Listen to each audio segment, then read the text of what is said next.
más hermosa, y el ejercicio mejor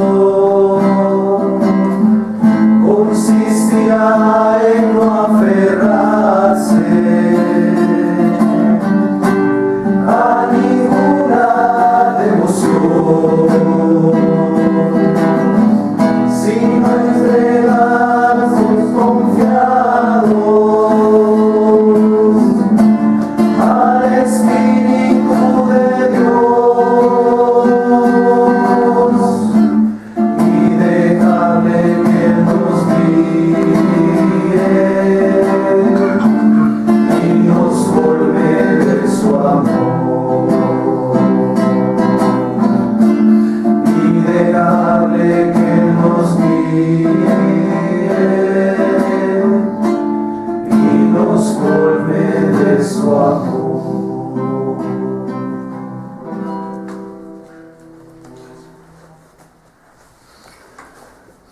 En el nombre del Señor empezamos este ejercicio de reflexión sobre la palabra de Dios, la que nos ofrece la liturgia para el domingo entrante, 10º domingo del tiempo ordinario. Le pedimos al Espíritu de Dios que nos ilumine, que nos conduzca. Es el que nos abre el sentido de las Escrituras. Le pedimos al Señor que, como hizo con los discípulos de Maús, Él nos ayude a encontrar también a nosotros su presencia en toda la palabra de Dios. Tenemos 3 lecturas, como todos los domingos. La primera, tomada del libro primero de los Reyes, el capítulo 17, los versículos 17 a 24. Todo el mundo está en los Reyes, en los 17 y 24.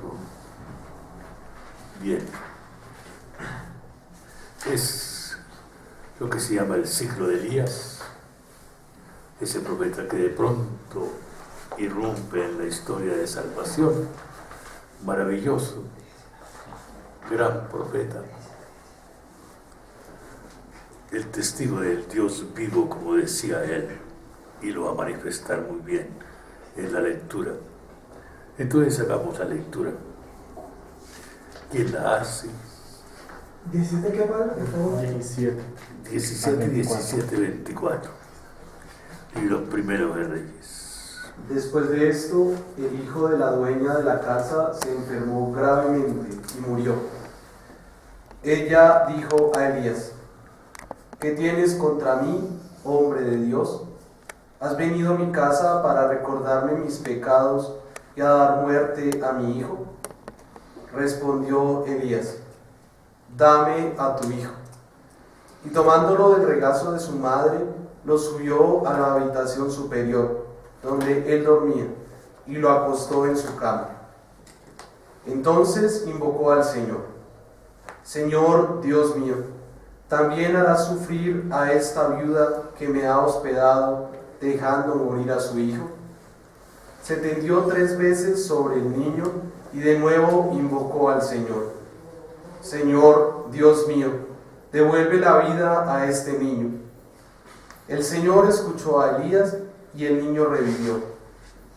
Elías tomó al niño, lo bajó de la habitación de arriba, se lo entregó a su madre y le dijo: aquí tienes vivo a tu hijo.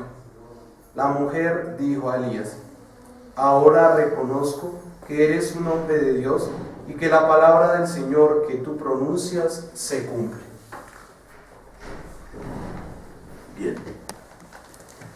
El primer paso de nuestra lectura es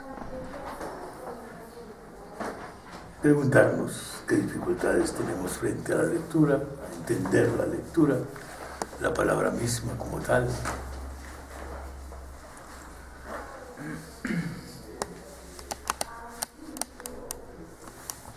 Fijémonos bien que no estamos en la casa, en el tiempo de Israel, en el país, estamos en Sarepta.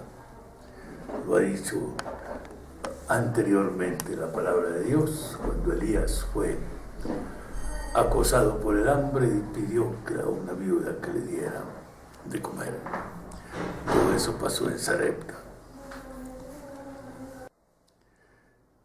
Es muy interesante, por ejemplo, la imagen que la gente tiene del profeta. Las malas noticias. ¿Quién es el profeta? Las malas noticias, ¿no? Sí, Pero buenas, también las buenas. pero sí, También. Primero las malas y después las buenas. No. El profeta como una voz de Dios, como una presencia de Dios. El profeta no es simplemente como un adivino,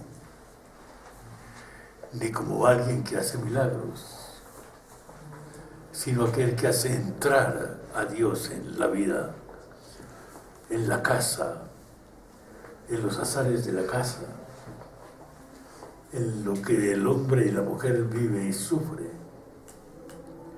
hasta en la misma muerte. Aquí tenemos tres personajes. Elías, profeta, representa a Dios. Dios que se ocupa del hombre.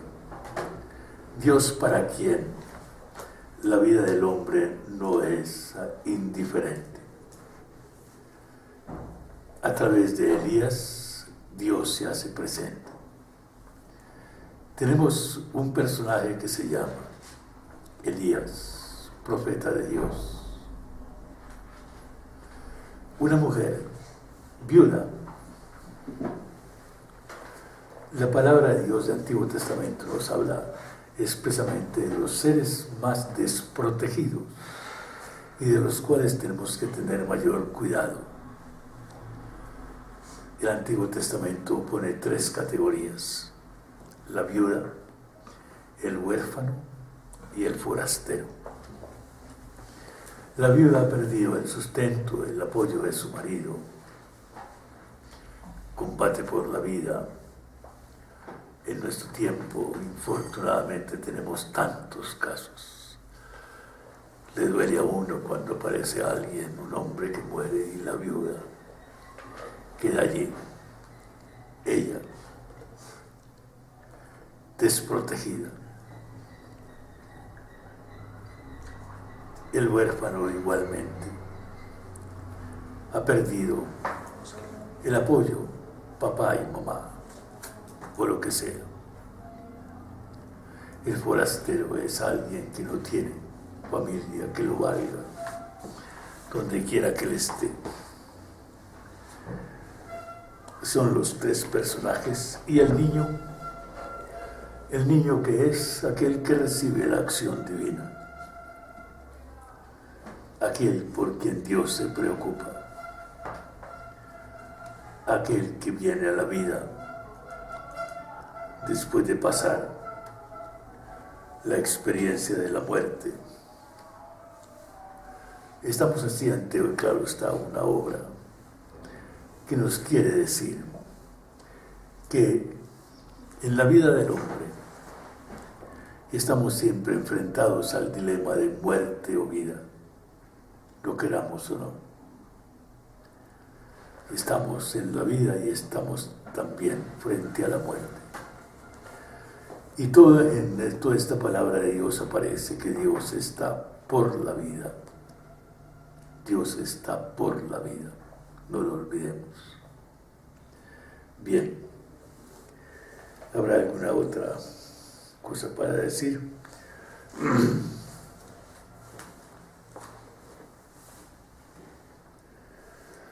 Cuando esta viuda pues invoca pues a este Dios, ella es consciente de que es el Dios Yahvé, o ella todavía está, no sé. Estamos en tierra extraña, no hay seguramente esa revelación. Pero el Dios que le lleva a Elías es el Dios Yahvé, el Dios que vive. Es una cosa muy interesante leer en todos los pasajes de Elías cómo se presenta él. Dios en cuya presencia estoy, dice él. El Dios de la vida, el Dios viviente, el Dios Yahvé. Ese es el que le lleva a ella, Elías, a ella, a su casa. Lo conozca o no, Dios la conoce a ella a través de Elías. Es Él el que la conoce y es lo más importante eso. La carta de Gálatas, el capítulo 1, los versículos 11 a 19. Hermanos, les hago saber que el Evangelio que les prediqué no se rige por criterios humanos, pues tampoco yo lo recibí ni lo aprendí de un hombre, sino de Dios, cuando Él se reveló a Jesucristo. Sin duda conocen ya qué clase de vida llevaba yo antes en el judaísmo, como perseguía implacablemente a la iglesia de Dios y hacía estragos en ella, como aventajaba en las prácticas judías a muchos judíos de mi edad, mostrando más celo que nadie por guardar las tradiciones de los antepasados. Pero Dios se había dignado escogerme y llamarme desde antes de nacer. Así pues, cuando tuvo a bien revelarme a su Hijo, para que yo a mi vez lo prediqué en las naciones paganas. Lo primero que hice no fue buscar consejos humanos, ni subir a Jerusalén a visitar a los apóstoles que habían recibido su misión antes que yo, sino dirigirme a Arabia, para regresar otra vez a Damasco. Más tarde, al cabo de 3 años, subí a Jerusalén a conocer a Cefas y estuve en él 15 días. Pero no vi entonces a ningún otro apóstol, solo vi a Santiago, el hermano del Señor. Bien, es un texto sumamente importante en la vida de Pablo. Es el momento en que San Pablo nos cuenta a él personalmente su conversión a Jesucristo. De esa conversión a Jesucristo se habla en los Hechos de los Apóstoles, el camino de Damasco, todo lo que pasó en ese camino de Damasco. Esa conversión, diríamos, que está dramatizada. Esto es expuesta como si fuera una obra un poco de teatro. Importante porque se hace una teología de la conversión en los textos de los Hechos de los Apóstoles. Esa conversión de Pablo está contada 3 veces en los Hechos de los Apóstoles, es una cosa especialísima. Seguramente esa obra le dio una gran importancia a ese momento. En el capítulo 9 lo cuenta el cronista. Luego en el capítulo 22 lo cuenta Pablo mismo. En líneas generales lo mismo. Se lo cuenta Pablo a la gente, a su pueblo allá en Jerusalén, en momento de un motín. Y en el capítulo 26 de Hechos lo cuenta Pablo a 2 personajes, 3 personajes, que están: un rey, Agripa, que no creía en nada; un romano, Festo, tampoco; una mujer un poco escandalosa de la época que acompañaba a Herodes, Berenice, y que era hasta hermana de él. Esos 3 personajes, en una tarde en que no tienen nada que hacer, no había televisión que ver, no había distracciones, llamaron a Pablo para distraerse un rato, para que Pablo les contara. Pablo estaba prisionero, para que Pablo les contara cosas. Y es ahí cuando él les cuenta igualmente su conversión.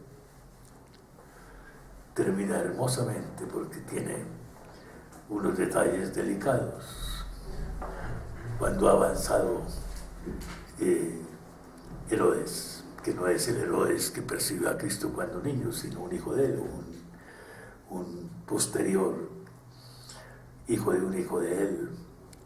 Entonces le dice: por poco me conviertes, Pablo, insanis, Pablo, te estás volviendo loco con esas cosas y por poco me quieres convertir. Le dice Herodes, y San Pablo bellísimamente le dice: ¿cuánto diera yo porque ustedes fueran como yo, creyentes de Jesucristo, iguales que yo, pero, dice Pablo, sin estas cadenas? ¿No? O sea, Pablo reclama su libertad, pero al mismo tiempo dice: soy un hombre libre a pesar de estar encadenado.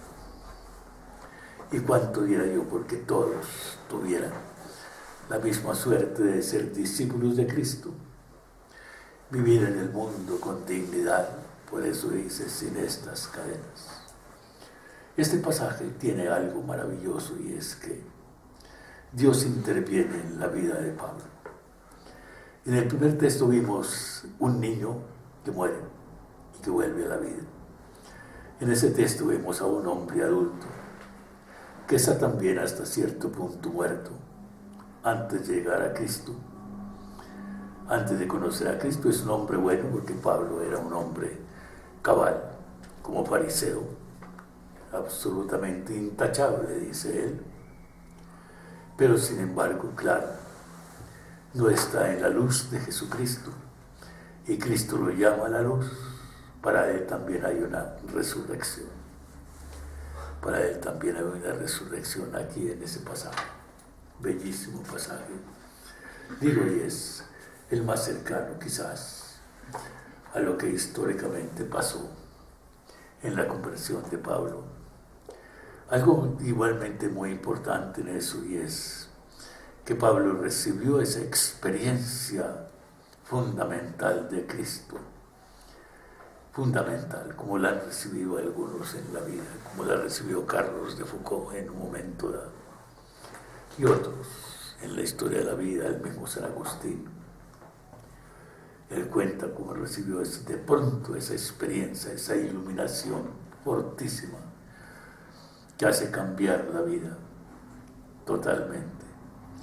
Y Pablo dice: yo no pensé en ese momento buscar apoyos humanos. Me fui a Arabia. Arabia no estaba lejos de Damasco. Muy cerca de Damasco empieza el desierto de Arabia. El desierto más extenso que se puede imaginar. Terrible. Me fui allá. Solo a los 3 años de pasado esto, subió a Jerusalén para ver a los apóstoles, y fue allí cuando conoció a Cefas, a Pedro. Y también, dice, no vi a ningún otro de los apóstoles, pero vi a Santiago.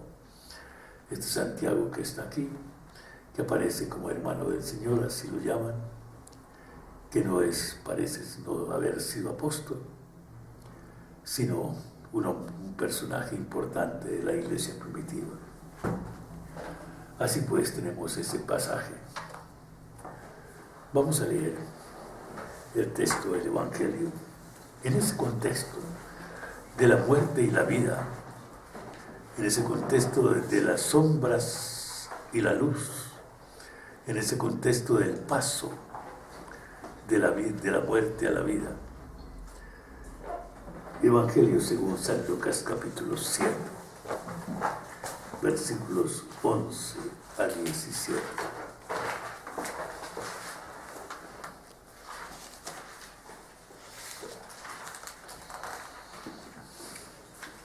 Recuerden bien ese pasaje que es admirable, bellísimo. San Lucas 7, versículos 11 a 17. Les leo. En cierta ocasión, Jesús se dirigió a una población llamada Naín, acompañado de sus discípulos y de una gran multitud. Cuando ya se acercaba a la puerta de la población, vio que llevaban a enterrar al hijo único de una viuda, y mucha gente del lugar la acompañaba.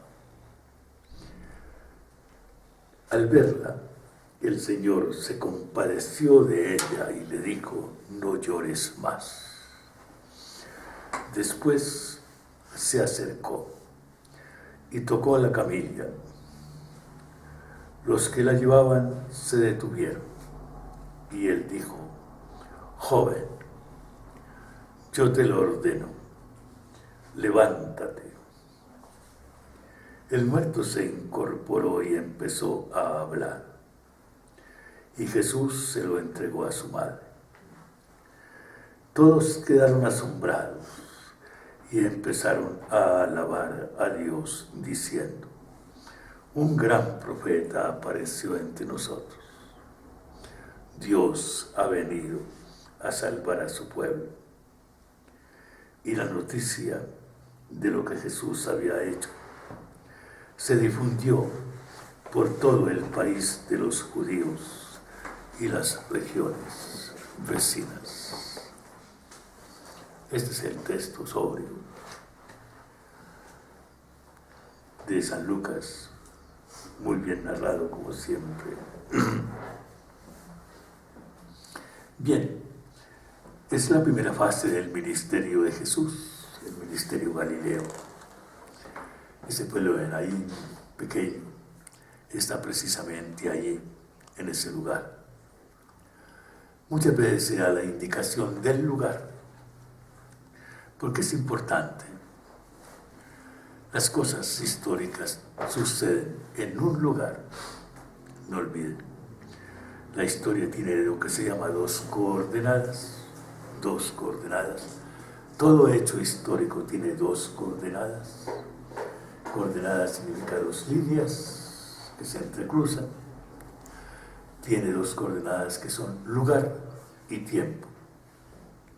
Si una cosa no tiene lugar y no tiene tiempo, no es histórica.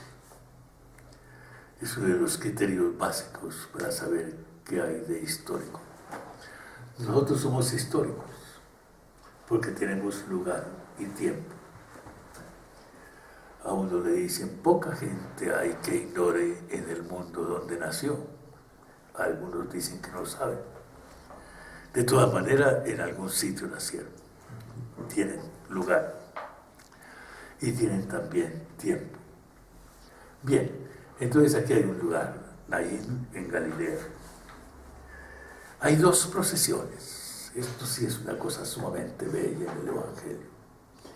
Una procesión de muerte y una procesión de vida. Jesús encabeza la procesión de la vida. La viuda encabeza la procesión de la muerte. Los dos se cruzan. La viuda iba a enterrar a su hijo único. Es la viuda desprotegida.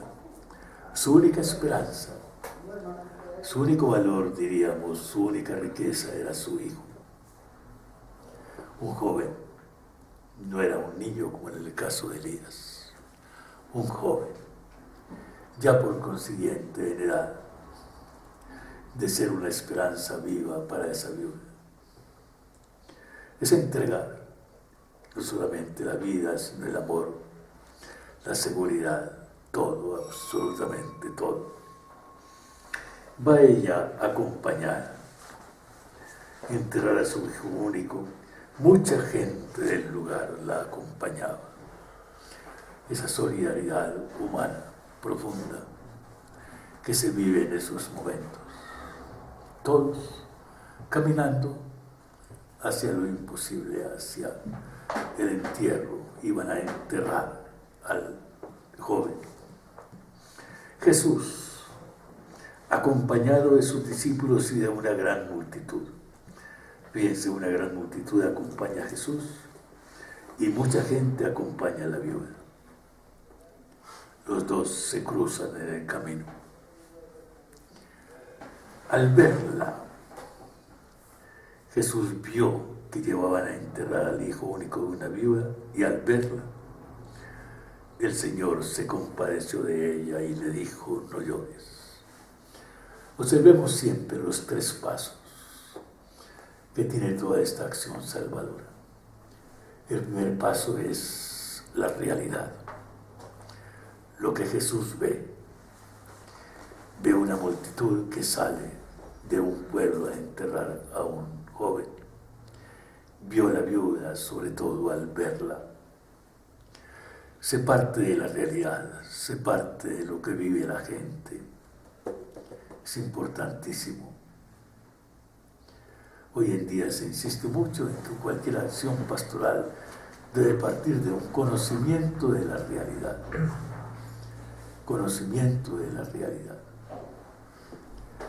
Bien, Jesús sabía eso y no había estudiado de esas cosas así en los cursos grandes de pastoral que no se daban entonces. No. Bien.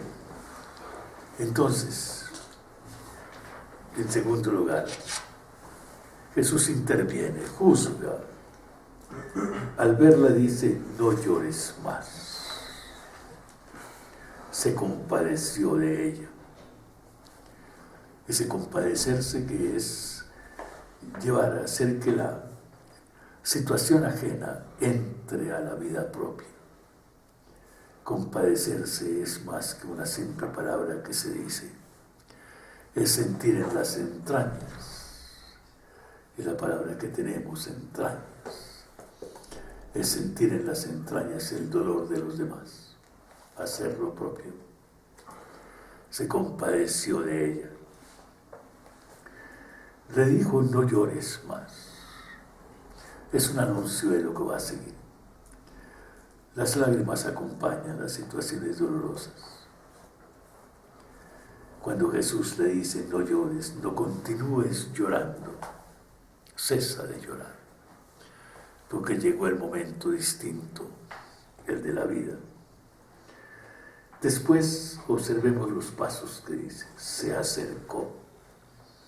Jesús se acercó.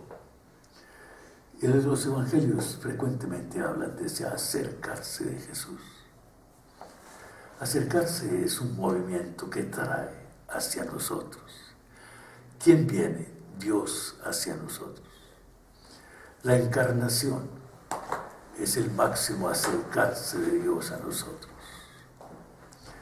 Este Jesús que se acerca es el que está trayendo por consiguiente allí. Este Jesús que llega está trayendo él mismo la salvación, porque Jesús se acerca para salvar, no por curiosidad. Segundo lugar, tocó la camilla. Pequeñísimo detalle. Contacto de Jesús, que es la vida, con la muerte. La camilla representa la muerte.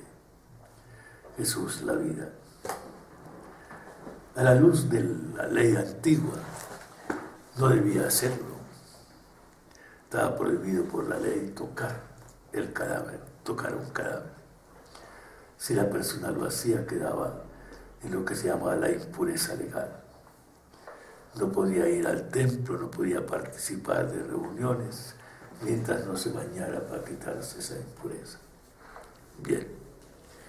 Entonces Jesús desafía eso. Para Jesús es más importante lo que Él va a hacer que esa pequeña minucia de la ley. Tocó la camilla. Los que la llevaban se detuvieron. La procesión de la muerte se detiene cuando entra en contacto con la vida.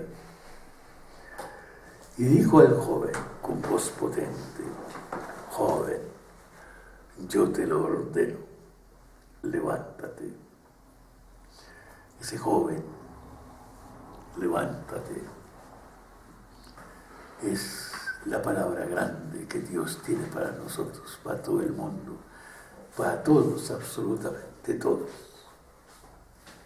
Joven, cuando dice yo te lo ordeno, Jesús hablaba seguramente el arameo Y en la gramática aramea uno sabe muy bien que hay un caso, digamos, verbal, una forma verbal que se llama el estado enfático, que equivale al vocativo. Cuando uno se dirige a una persona, le dice tú,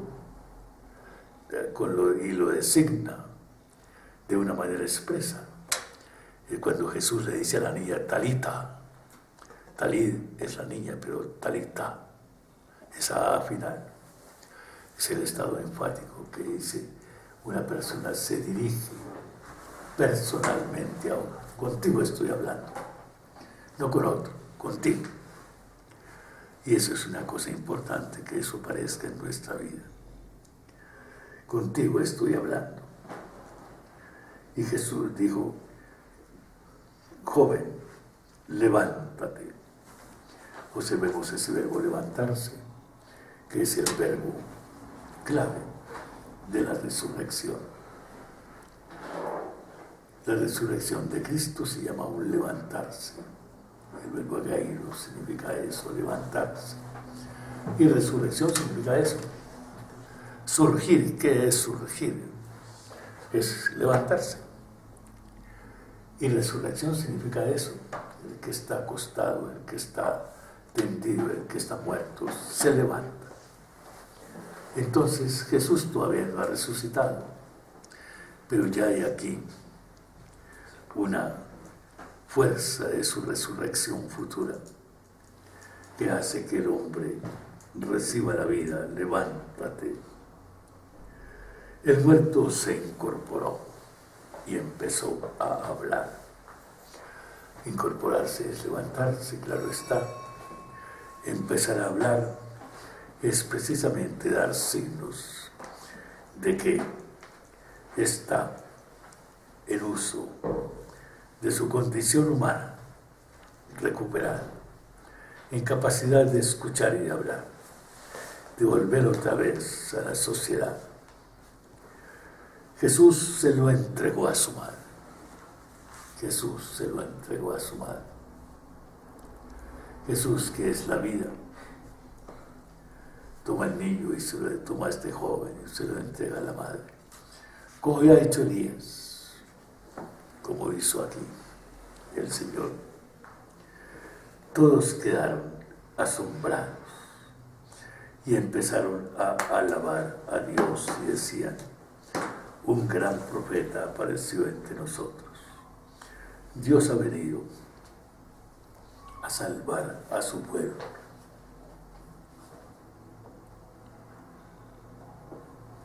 Una vez más, la presencia del profeta. La presencia del profeta es la presencia de Dios. Es su palabra. Esta palabra de Jesús es una palabra creadora. Es una palabra redentora. Es una palabra salvadora. Es una palabra eficaz.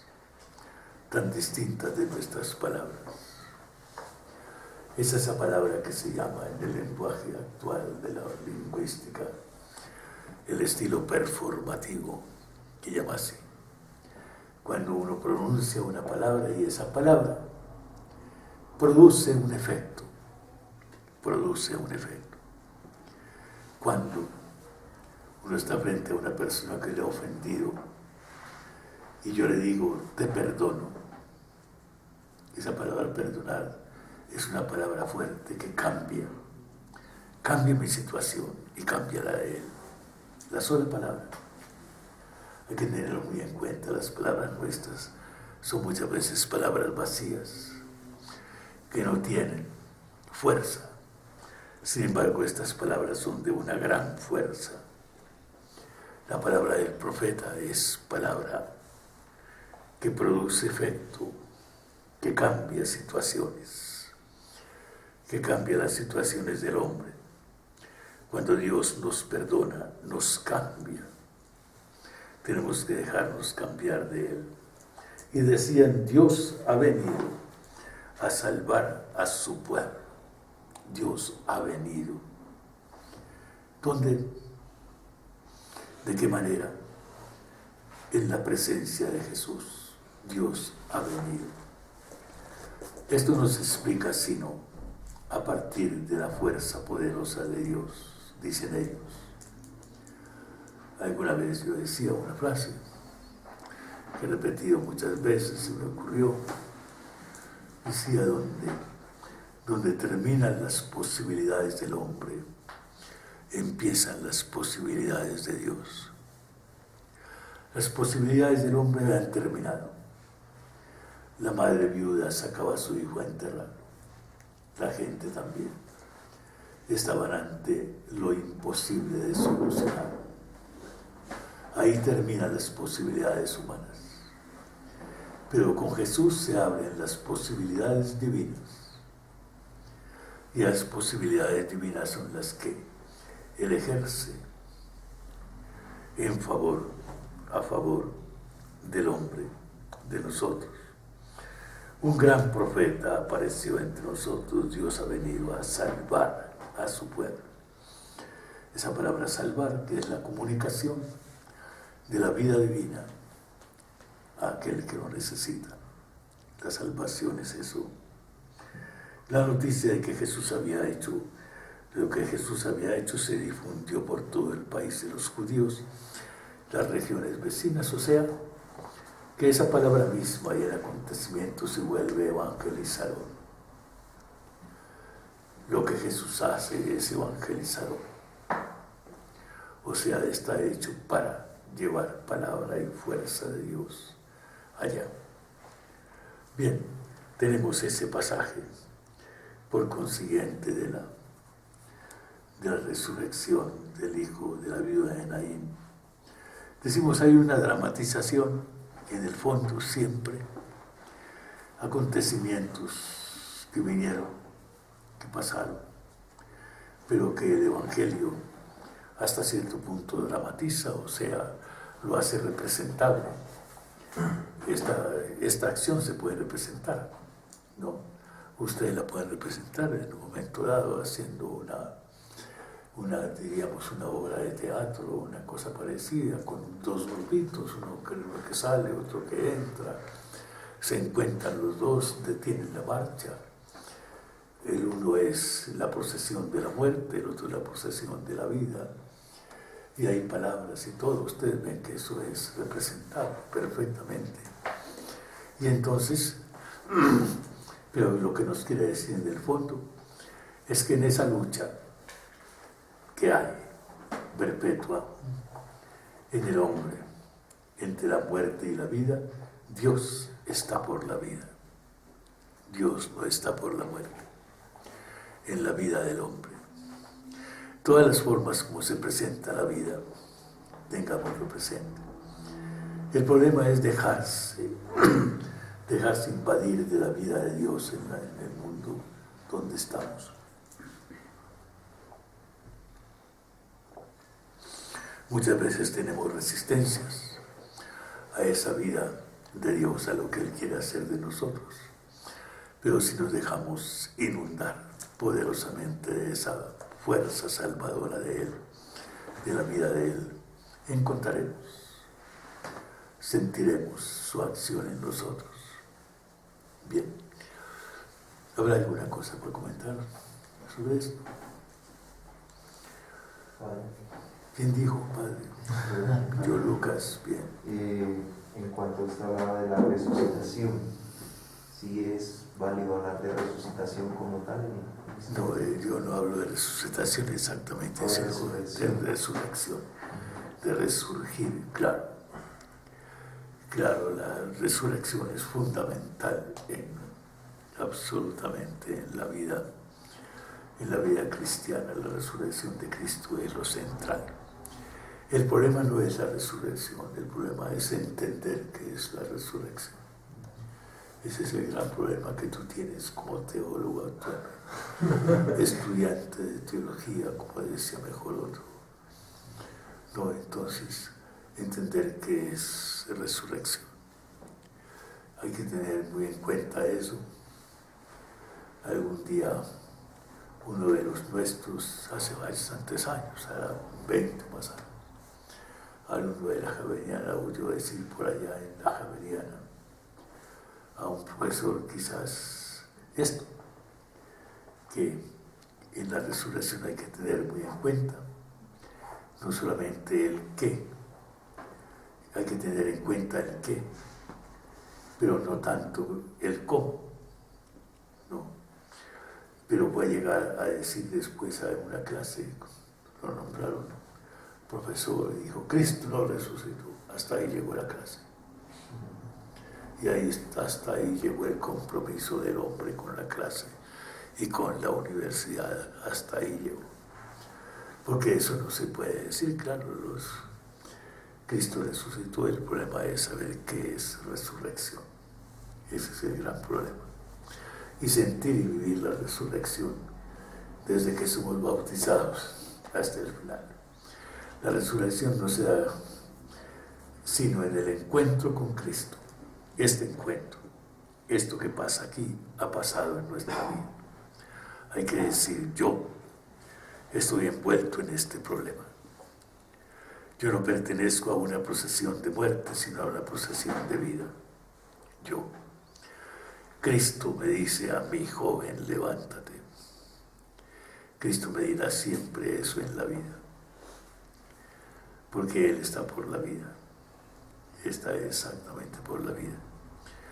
Lo que decías tú que hablan de resucitación, esa es una palabra que se expresa para decir más que todo aquella técnica, uno diría a veces imposible, que tienen algunos, de que una persona que está prácticamente muerta a través de toda una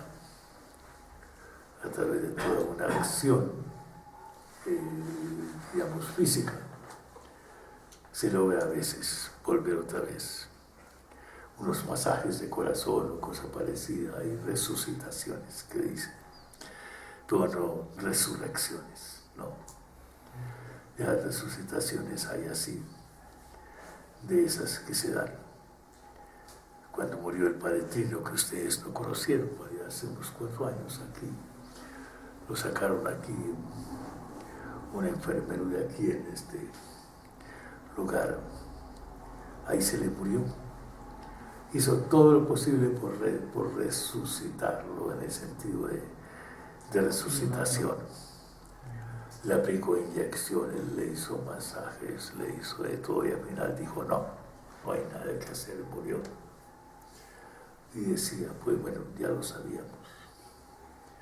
Murió, pero vive. Y ese es el gran secreto. La resurrección es vida, como aparece aquí, por obra de Dios, en todos, en nosotros. Nosotros somos esos resucitados a partir del bautismo. Bien, entonces démosle gracias al Señor por su palabra. Hagámosla muy nuestra. Hagamos que esa palabra ilumine siempre nuestra vida, nos fortalezca siempre en nuestro caminar.